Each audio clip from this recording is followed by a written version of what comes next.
Derrière la façade années 30 de la Bourse du Travail, ce sont 1500 mètres carrés que la CGT occupe et cela dure depuis 120 ans. Le 20 février dernier, un courrier de la mairie annonce vouloir cesser ce logement à titre gracieux.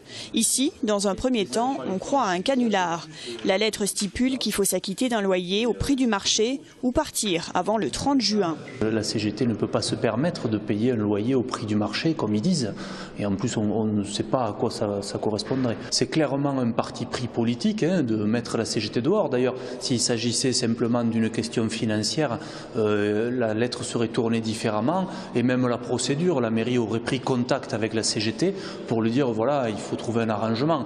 On n'aurait pas reçu un ultimatum comme ça qui sort d'on ne sait où d'ailleurs. On n'avait eu vent d'aucun, on avait été prévenu de rien du tout.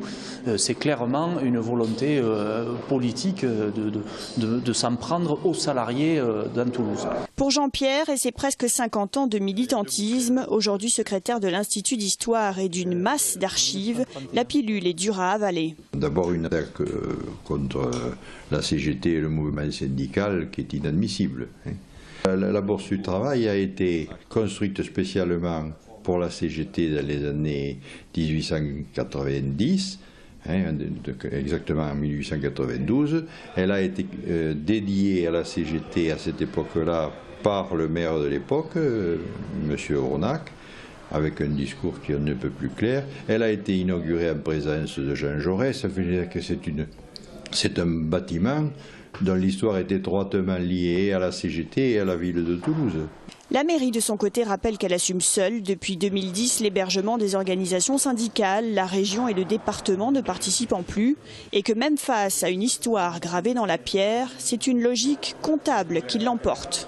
Ça représente pour la ville de Toulouse et pour les Toulousains, les contribuables, une charge directe de 500 000 € et même 1 million d'euros si on valorise les mises à disposition gratuites pour ce qui est des bâtiments municipaux.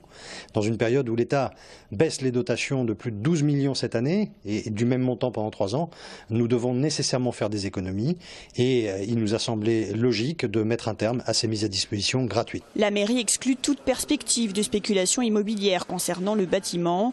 Un dialogue doit être ouvert le 11 mars entre les différents acteurs du dossier. La CGT de son côté refuse de quitter les lieux et compte bien se mobiliser pour son propre avenir.